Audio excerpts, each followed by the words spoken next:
જો હવે આયરો અમે કરાવી લે, જોઈ લેજો. તમે ટ્રાય કરી, મેં તમને છે ને ઇક્વેશનને 2 થી મલ્ટીપ્લાય કરવા કીધું, તો હા ને આને 2 થી મલ્ટીપ્લાય કર્યા કરે. તમે આને મલ્ટીપ્લાય કરે તો સેમ થાય. આને મેં લખું મલ્ટીપ્લાય બાય 2. હમણાં તમે અંદર અંદર બોલતા નહીં. સુજલ હમણાં આને 2 થી મલ્ટીપ્લાય કરે તો હવે કોણ બોલે? વીર. હવે આપણે એમ લાઈનમાં પૂછીએ બધાને. હા ચાલ ને બોલ ને. એ તો ટોપર છે એટલે એને પૂછીએ આપણે. 4x પછી આને 2 થી મલ્ટીપ્લાય કરે તો -4y, અને આને બી. તો જો આ -4y ના +4y કટ થઈ જાય, એલિમિનેટ થઈ જાય. તમે 2 થી મલ્ટીપ્લાય આને કરે તો આવા જો 8y આવતું હતું, કઈ સેમ આવા જો અને સેમ આવા તો કટ કેવી રીતના કરવાનો? હવે આ બંને પરથી મેં લખવા બાજુ પહેલા આ ઇક્વેશન લખું અને પછી આ રો ઇક્વેશન.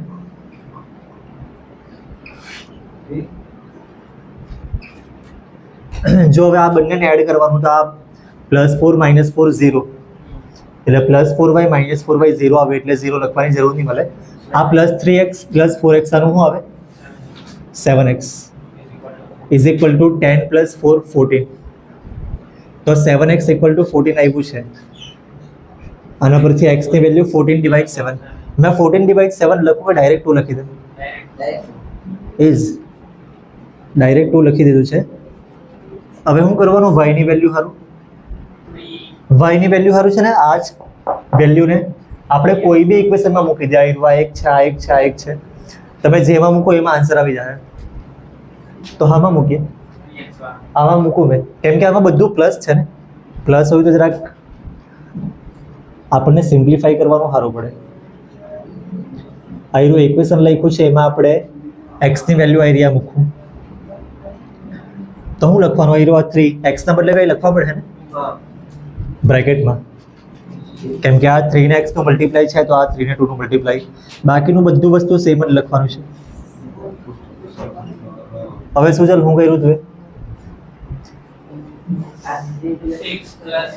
હા, 3 ને 2 નું મલ્ટીપ્લાય 6 + 4y.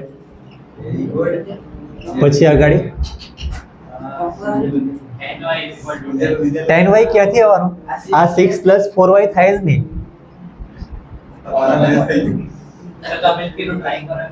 હા બરાબર છે, મેં ખીચવા નહીં બસ.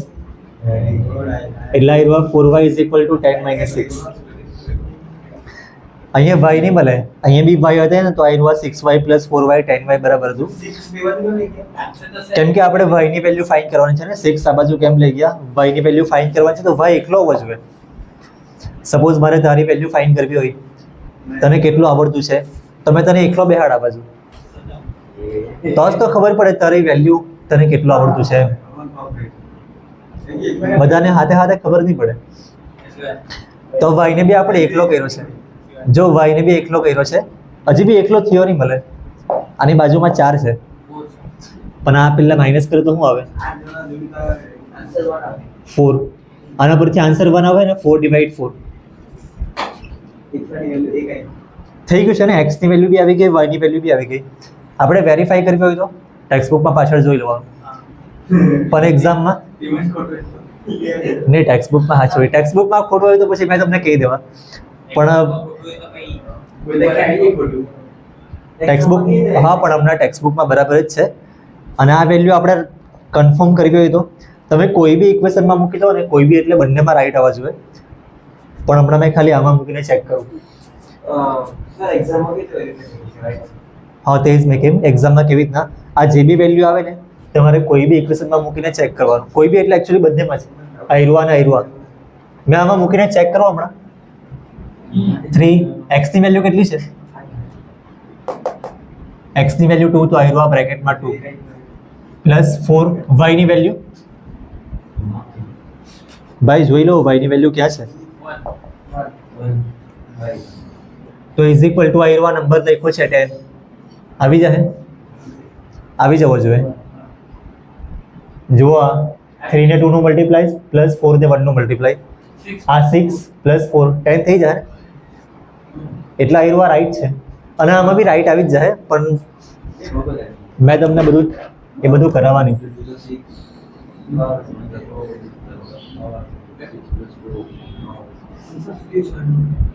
તો આયરો થઈ ગયું છે. આયરો ખાલી આપણે એલિમિનેશન મેથડ કરી છે.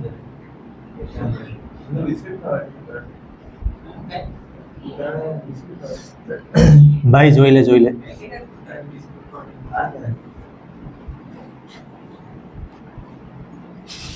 એને આજુબાજુમાં જ બિસ્કિટ કોઈને ખવડાવ્યું હે ને પછી કહેતો હોય કે કૂતરાને ખવડાવ્યું.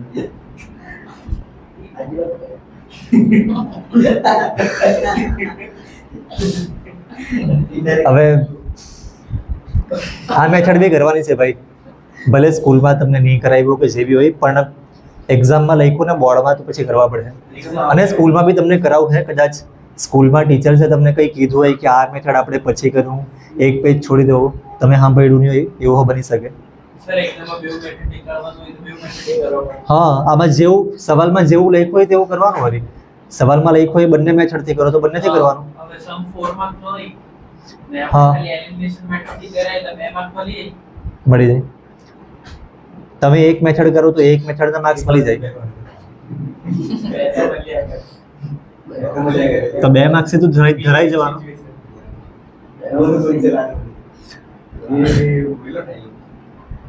આમાં કેવી રીતના કરીએ સબસ્ટિટ્યુશન મેથડ? જો આ તમને ટેસ્ટ કેમ લીધેલી ખબર? કેમ કે આ મેથડ આપણે અહીંયા બી કરવાનું છે. તમને ટેસ્ટ જ નહીં લેતા ને તો પછી આમાં ગુજવાતે અને ઉપરથી આ વધારે નવું આવે તો બધું મિક્સ થઈ જશે. કેવી રીતે કરીએ આયરુઆ? 2x is equal to 2 minus 2y. મેં આના પરથી વેલ્યુ બનાવું.